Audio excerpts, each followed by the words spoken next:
China's economy has been the envy of the world thanks to its rapid growth, but it has come at a high price, especially when it comes to public health.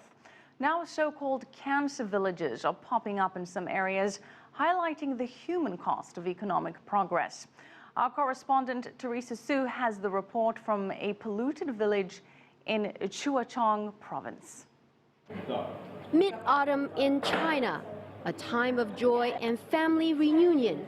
But Zhu Tiaozhen is without her husband this year. He was 67, killed by stomach cancer. The air is so bad here.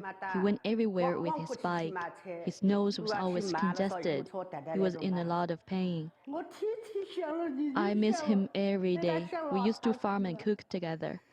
He would take care of everything, sell the vegetables we harvest. Now I'm here alone. I feel empty without him.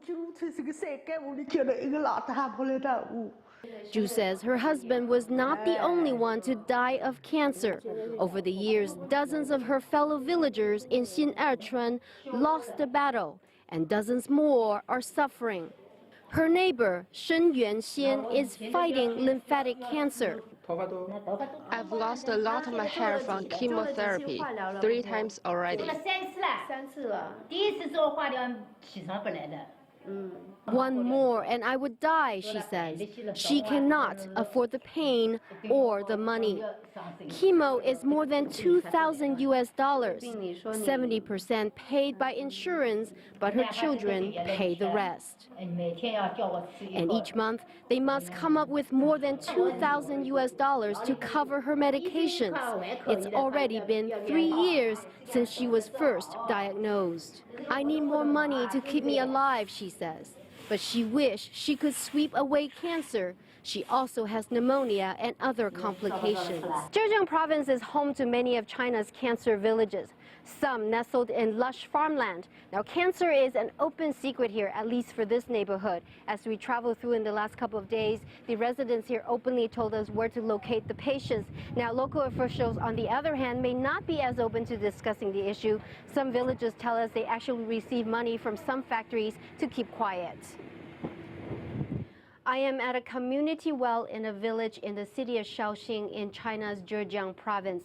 Now, this is a water sample that was taken from this well. This is another sample that was taken from the river nearby. They're actually the same water coming from the same water source here. Let's take you to over there. It's actually about a 20 meters walk, just a few seconds away. You see stretches of houses along the river.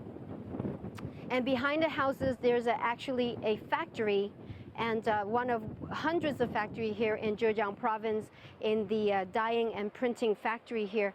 Now, this water sample is considered toxic. It was actually just tested this morning. The local NGO here says on a scale of 5, it ranks number 5, so it is considered highly hazardous.